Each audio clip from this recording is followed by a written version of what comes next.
Hey, I'm going to let Nathan talk for most of the time. Let me make sure this is on. He's got some notes, but we'll get into a Q&A session here pretty soon. Let me switch sides with you. All right, here you go.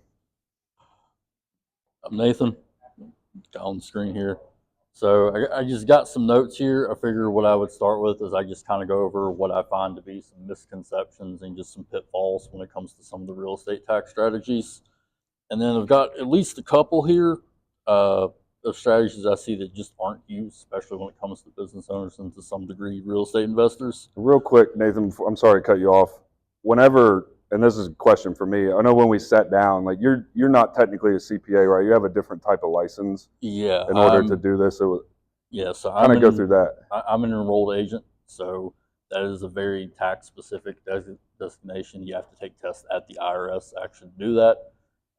It's not as in depth as the CPAs you would have, because it's more accounting focused. The enrolled agent is primarily tax focused. So my specialty is in tax and tax strategy.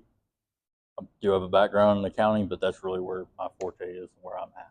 Cool. I couldn't remember what that was that you had told me, but yeah, not a whole lot of people have heard of it, I found, but that's perfectly fine. So I figured I'd just cover 1031 exchanges. I know it's a very hot topic and everybody loves to talk about them. And really what I want to just recap here is that you have to use qualified intermediary for pretty much every sale. You can't just sell the property and then purchase another one. You can't touch the cash at all. That completely invalidates it. And then it's for real estate property, so any sort of real estate. So it can be land for a rental, it can be rental for a land, as long as it is either a rental property held in the trade or business, or if it's held for investment purposes. Now, held for investment isn't really defined in the code anywhere, really. All it means, at least what the courts have said, is that it's held for income production, which is about as clear as mud. So the key thing here really to think about is that when you're doing a 1031, it's often going to be a rental. As long as you're going into another rental, and as long as you're holding those for about 7 months before and after the exchange, you're not really going to run into any issues with that, with them trying to invalidate it or anything like that. So as long as you don't sell it within that 7-month period. Yeah, so again, this is another weird kind of area. Held for investment or held for business isn't really defined, so there's no real actual time frame, but the courts have generally said 7 months is pretty good. Okay.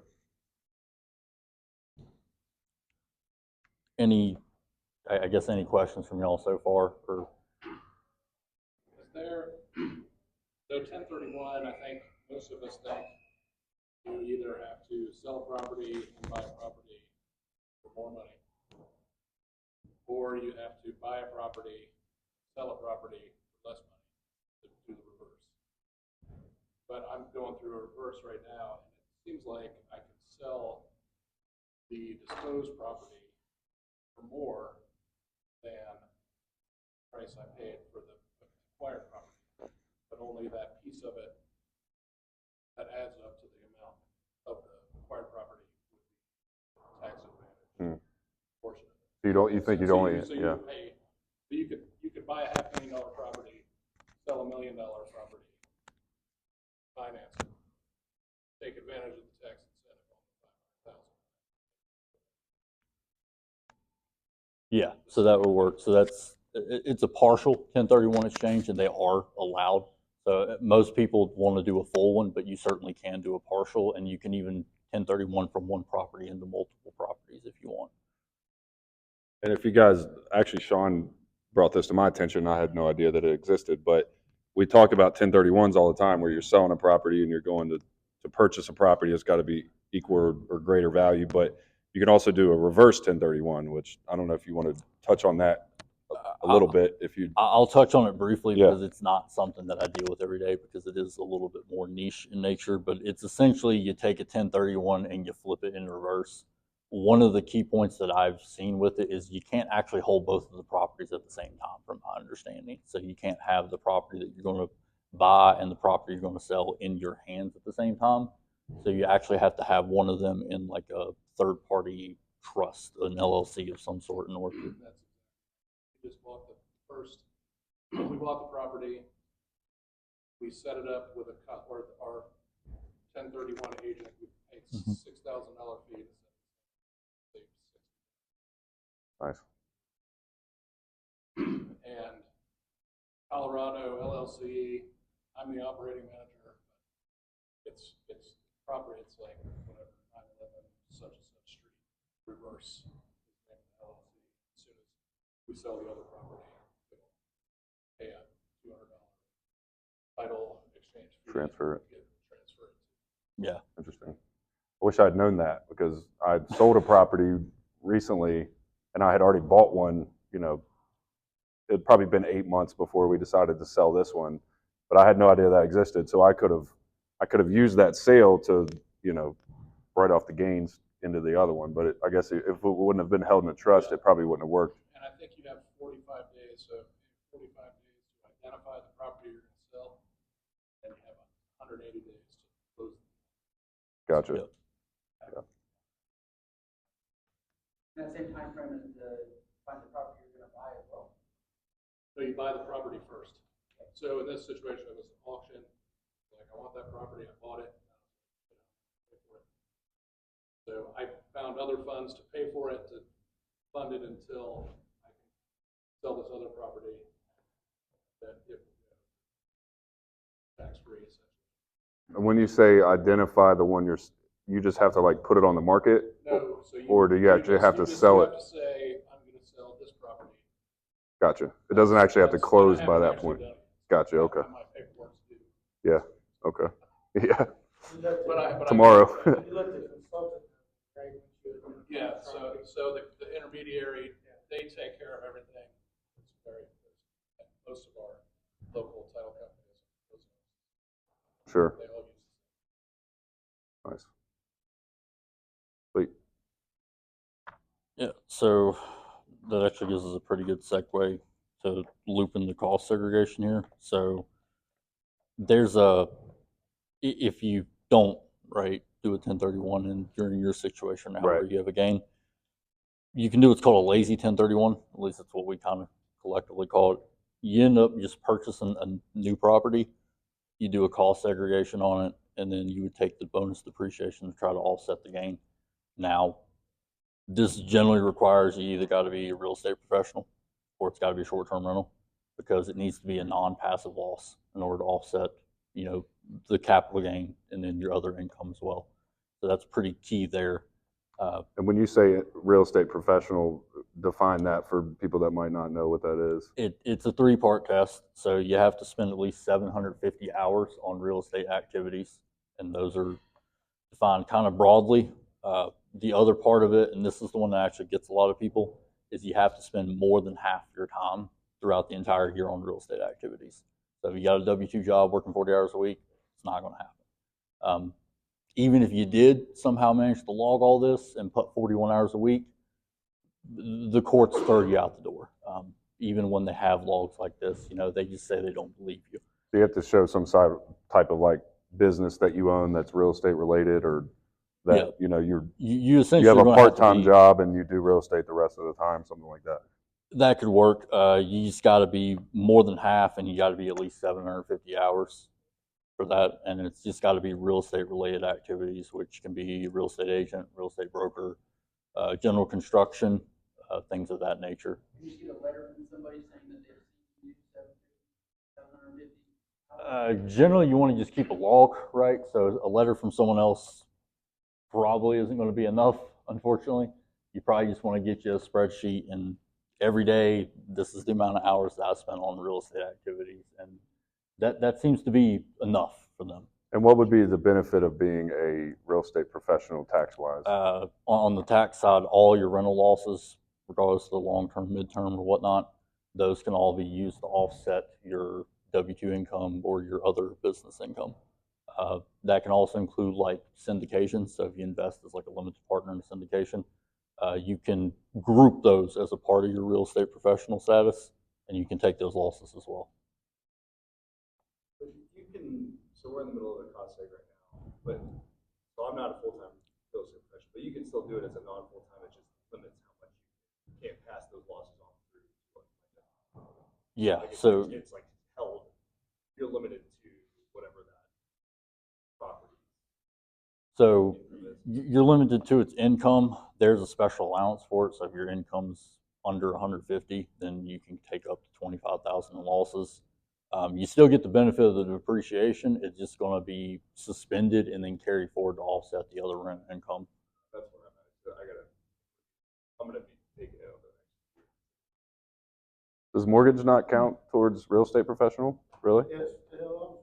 No, That doesn't make sense to me. 750 hours, check, over half my time, check. Yeah. I mean, you only make mortgages on real estate, right? Yeah, right. So that when I pushed my accountant on it pretty hard and like. When people get money, there is no real estate professional. Yeah, exactly. I wouldn't be able to be a real estate agent if I didn't have somebody doing mortgages on the house. I think his point was since it's W. Oh, I see. It's not commission based. No, it is. It's all commission, but it's still W. Yeah, so it can be a W-2. The problem is that you got to be at least a 5% owner in the business. So if you own the mortgage company, then I guess you could count it. Well, that's kind of.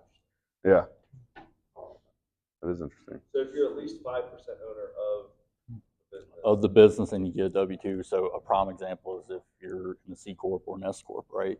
And if you're more than 5%, those hours can count for real estate professional. If you're less than 5%, you're crap out of luck. So if you had an S Corp as your mortgage brokerage income, so like my real estate.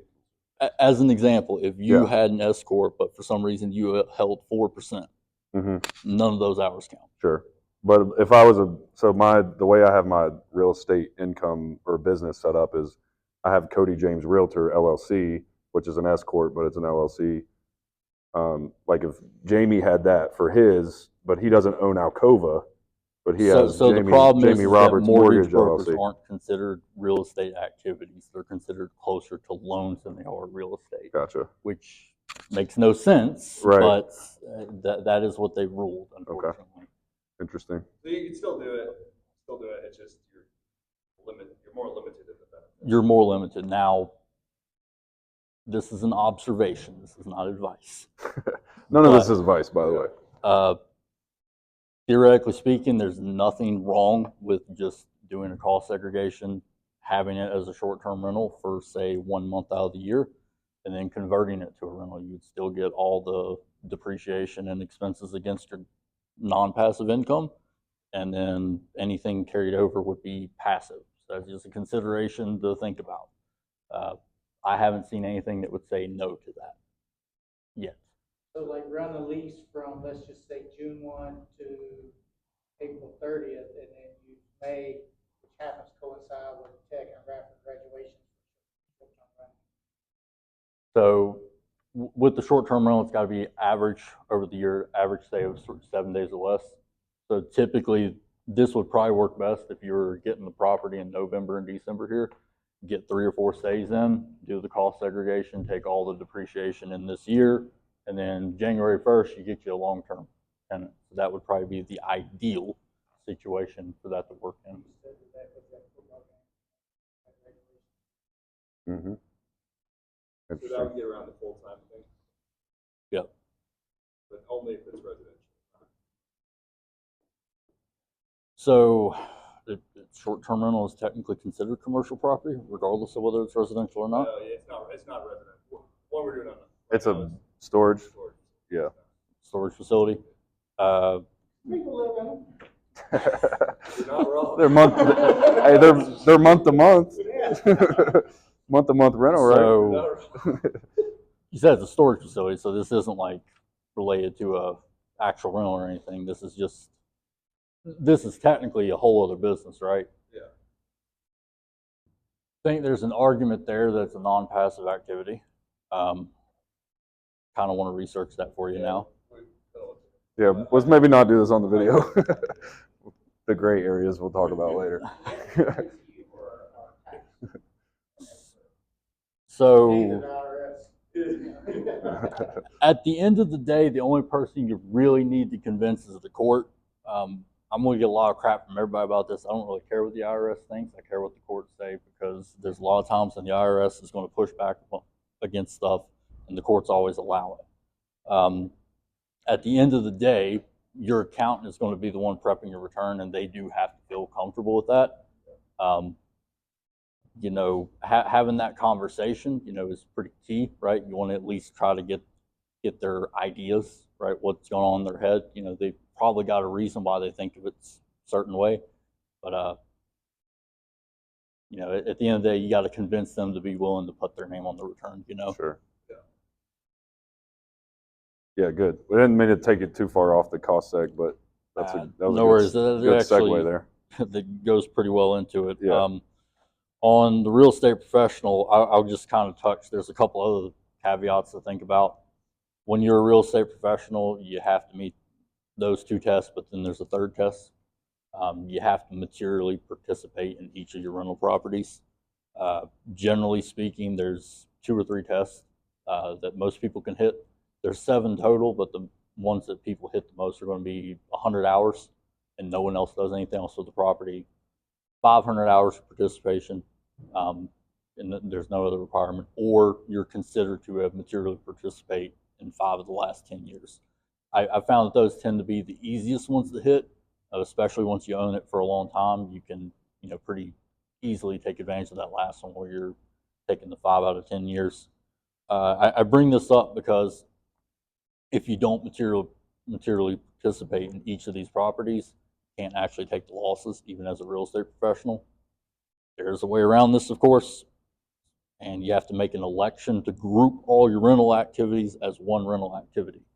And more or less what that means is that you can use all your hours across all your rental properties to qualify for material participation. That's a lot. If you had a property manager, does that disqualify you? So, Or what is a material? so that is more or less just you doing stuff for the property, and it Okay. includes most everything except stuff you do as an investor. So think like doing your rental budgets and reports. Okay. So technically, I think, you know, having a property manager would be okay. Okay. The question would be, do the hours count for you, or do they count for the property manager? Right. Gotcha.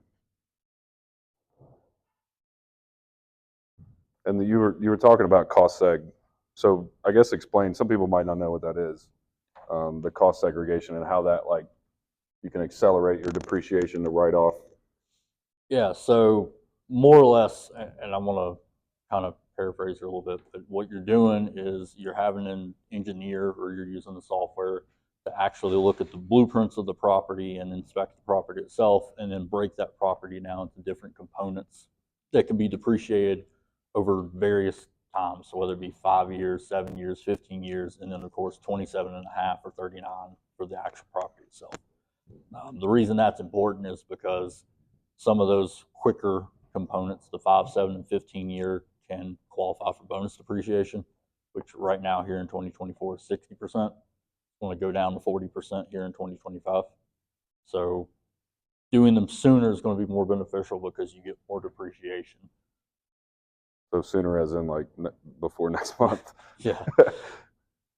Yeah, if you're able to, well, and that's another point here to think about, is that the cost segregation matters when you purchase the property. Okay. So if you bought it in 22, then the bonus depreciation for 22 would apply, so which is 100%. If you bought the property here in 24, then 24 would apply. So the key here really is purchasing the property in what year. When you do the study doesn't necessarily matter, because you're just adjusting the depreciation on the return. So, and if you do it in the first year, there's nothing special on the tax return. But if you do it in later years, you will have to do what's called a change in accounting method. And that requires you to file a 3115. And that just kind of puts all the depreciation on that year. So for example, I was telling you about this when we met. We bought a apartment building in Radford in 2023. Renovated it. Probably took 6 to 8 months. Finished it up in 2024. Got it fully leased out. We took it all the way down to the studs, basically, like redid everything. So if I were to, I guess it wouldn't matter if I were to get a cost seg done before the end of this year versus doing it in February of next year. It's still like the basis of those write-offs and the depreciation is back in 2023 when we bought it. Yeah. Okay, but I could still use it towards the capital gains that I Yeah. made on the single family houses that I sold this year, right? Yeah, because you're a real estate professional. And Gotcha. the other key here that I should say is that it's when you put the property in service, Okay. which for 99% of people, it's when you buy it. But for some people, sometimes it's not ready In that for rent. scenario, yeah. So, Interesting. Any questions on that before?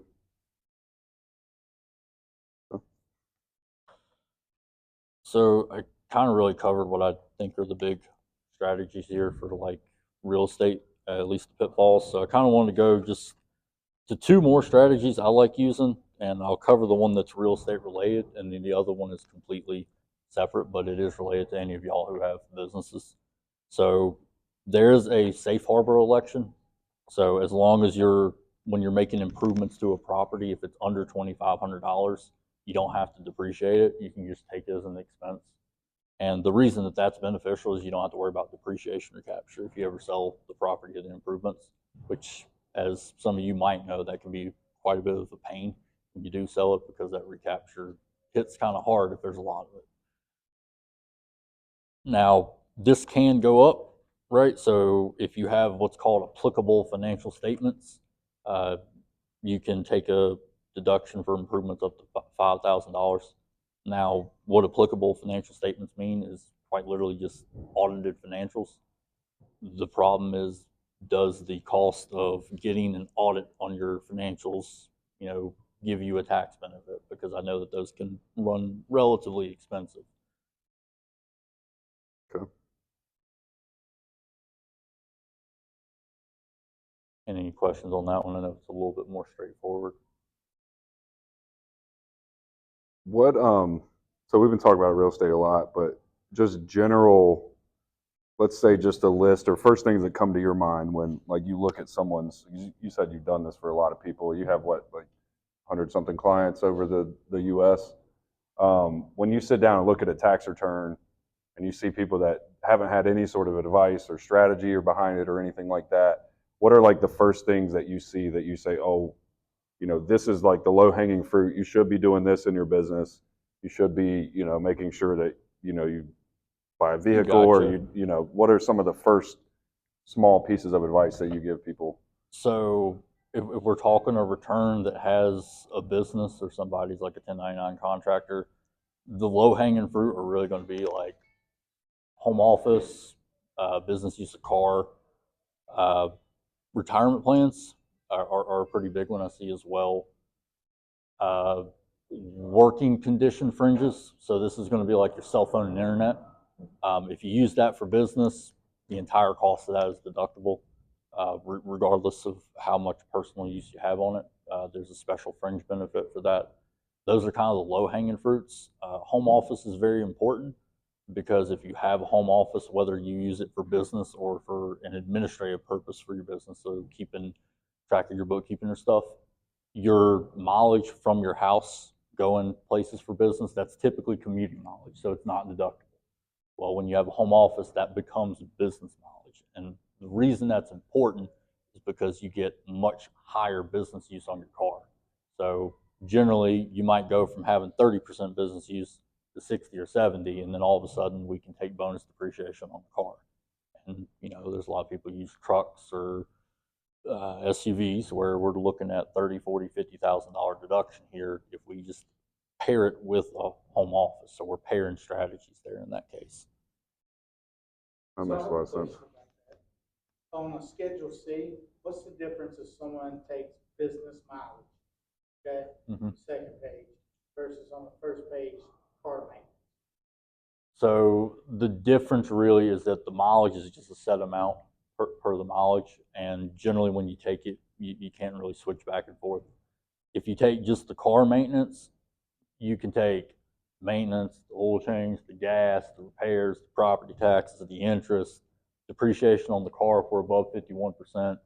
So what we're looking at here is generally actual expenses. At least in the first year or two, you're going to get a way more deduction than you would with mileage, while mileage is going to be something you want to try to migrate to towards the end of that car. So at the end of that 5 years when you're running out of depreciation, if that's kind of making sense there. So it's almost like a cost sag on your car. Like you're getting, See, the you're reason taking I it up ask front. is for us, for purposes of counting that income, we can add the mileage at like 0.2. Because I mean, you're not actually spending money on mileage. But on the car maintenance stuff, we can't because it's actually supposedly money. Yeah. So for us, it's always better to see that as miles, or it's like that depreciation. That's not something you pay, so it can be. Gotcha. Yeah, that certainly makes sense, especially when I've been working with lenders. They like to see mileage because it's a paper write-off, if you will. Yeah, right, like depreciation. Yeah, so that comes down to kind of like a dance between how important is getting qualified for the loan versus avoiding taxes. You know, at the end of the day, I don't want the tax tail to wag the dog, right? So I love helping people avoid taxes, but if that's going to stop you from going out and getting a house or rental property, maybe we need to bite the bullet 1 year, right? So at least my thought. I hate to say it, but it's a Yeah. I hear people a lot, and this, I'm not on TikTok, but like just Instagram, online, whatever. They talk about, renting your house out to your business a certain amount of time a year up to a certain dollar amount. How does that work? Because I've never really trusted anything that I see on that stuff online, but that I have a love and hate relationship with that strategy because people will make you think you can take like $3,000-4,000 a day or something with it, but it's called the Augusta rule. Essentially, it allows you to rent out your personal residence for 14 days or less, and the income you get from it is tax-free. It works in conjunction with your business because your business can rent your personal residence for a variety of uses. We're talking either a meeting, company party, maybe it's training for employees, something like that. And then you can deduct the rent. The rent goes to you as the owner, and then you don't have any income. So we get an actual deduction and we get money out of the business, and that's completely tax-free. Now, caveat, you got to have actual fair market value for this rent. So if you're doing like a business meeting, you certainly want to go out and like maybe go get a couple of conference rooms, get a couple of quotes for that. That'll give you an idea what the fair market value looks like. There's a relatively recent court case on this. There's a precedent for it. It's $500 a day. If you can't find, for some reason, at least comparables for that rent, you could probably use $500 a day. That's going to give you a $7,000 deduction. Going above that, you're getting a little bit aggressive, especially if you're not actually finding some sort of comparable. But I have seen people, especially we're talking like a Christmas party or something, get a $2,500, $3,000 deduction on a day. So because they can say, hey, I'd quoted it out to McLean's and that they were going to charge me $3,000, so yeah, we decided to do it at home for $2,500 or something like that. Yeah, that would be exactly how that would work. So 14 days. Yeah, 14 days or less. So technically, you can Airbnb your house for less than 14 days. To yourself. Like to your business. So either way. So it could be to your business, and you could take a deduction and get some money out tax free, or it can be you do have an actual Airbnb in your home, and then that money you get from Airbnb is tax free. You don't get to deduct the expenses, but Right. Why would you care about that if you're getting the money tax free? Mm-hmm. What's it called? Called the Augusta rule, and it applies whether or not you own your personal residence or whether you actually rent. Now, there's some actual issues with renting out something that you're renting, I'm sure, but it's not disallowed from what I can see. Nice. I know I'm full of questions, so if anybody has anything else before I keep asking, feel free to speak up. I got hit with a couple of big tax bills the last couple of years, so I'm like, I got to figure out how to fix this shit. So another question I had, we've been selling some single family stuff this year and like kind of rolling into some of these projects, multifamily projects that we've had. What, is there anything against, so when you take a HELOC out, right, that's considered a loan on your house or your, you know, I guess you can't do that on a rental property, but you could do a line of credit and you can get that money out of the equity tax-free because technically it's a loan to you, you're supposed to be paying it back. Is there anything that stops you from, let's say I've got $100,000 of equity in a rental property, before I go to sell it, I take out a HELOC for $80,000 up, you know, out of the $100,000, take that out. Now I've got 2 loans that I need to pay off. When I close on it, when I close on the property, it pays off the line of credit, it pays off the mortgage on it. My gain is only on that $20,000 of equity that's left, but I actually have the cash from the line of credit that I don't have to pay back now with interest. Gotcha. Yeah. So just to clear a couple things up here. Is that fraud? It's not fraud, but I think maybe there's a little bit of a misunderstanding here. So when you're calculating your gain on the sale, purchase price minus any selling expenses and then minus what you paid for it. Okay. Whether or not you have debt on it, how much debt you have is completely irrelevant to that. Gotcha. So it's based on the basis of it's based on what you paid and what you have in it. Okay, gotcha. Yeah. You know, this is me sitting up at night. I'm like, how can I get around this? That makes sense. Correct, because it's just a loan to you. You don't have to pay any tax on the debt. The only time you would ever run into issues with that is if that debt were forgiven for some reason, and then you would have income from like the forgiveness of that debt. That's the only way that that would be an issue. Okay.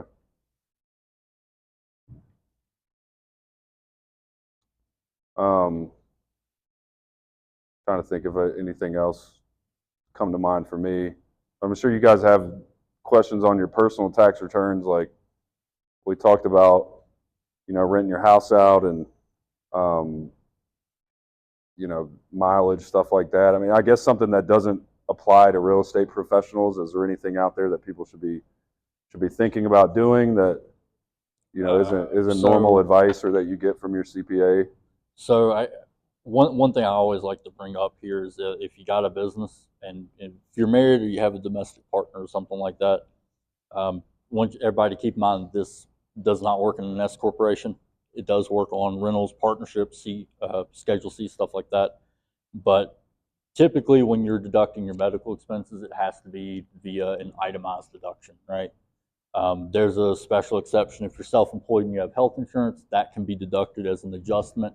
But the big thing there is that you can't take it as a business expense, so it doesn't reduce your self-employment tax.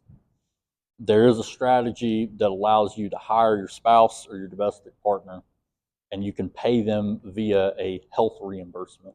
So you would reimburse the health expenses for them, yourself, and your dependents if you have any. And all you have to really do is they have to be an actual employee and do work for the business. You got to keep a log of the hours.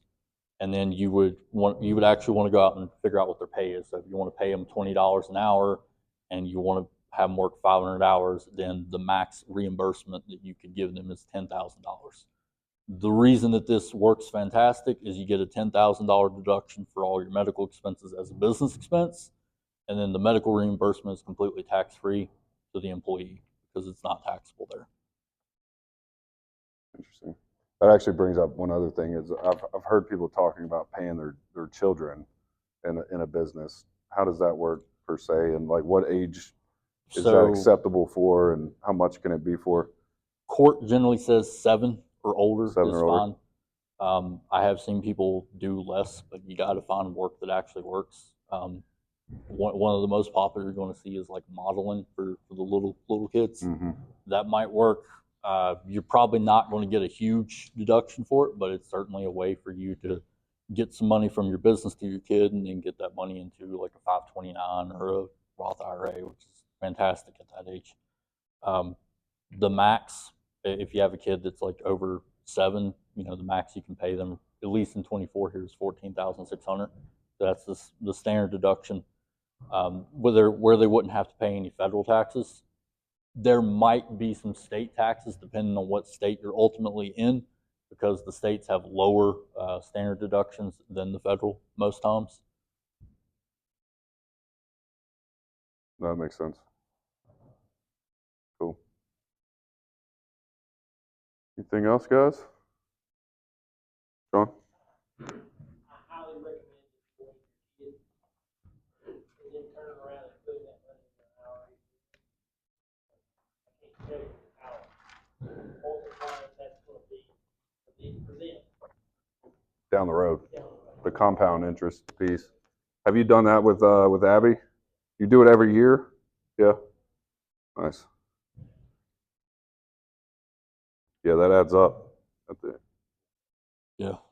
But I guess if you're putting in an IRA, you're maxed out at 6,000 anyway for that, right? So do you try and open up 7,000, multiple so- accounts? Ideally, the way this works is you'd want to put 7,000 in a Roth IRA, and then you'd want to try to put the rest in the 529 Okay. for just to have the Roth IRA for the retirement, and then the 529 is going to help like with the college College expenses. fund, stuff like that. So, Okay. Well, I can't recommend Nathan enough. We're going through my stuff now, trying to prep for 2025. Finally, I've got somebody looking forward instead of backwards, which is going to be helpful. So, I can send out your contact info. I don't know if you have any cards here or anything, but yeah, I got a couple business cards. yeah, feel free to reach out to them. Like, obviously, there's a fee involved with taking all your tax returns. He looked at mine and said yours might be a little bit higher than the normal client, but if you can spend a little money to save a lot and it doesn't go to the IRS, like, I'd do that all day long. So I think it's worth having that conversation, and he's also willing to sit down and talk to you. So appreciate you guys coming out. We usually grab a couple beers down at the bar afterwards if anybody's interested in hanging out, talking real estate. So thanks for coming, man. Yeah, no problem. All right.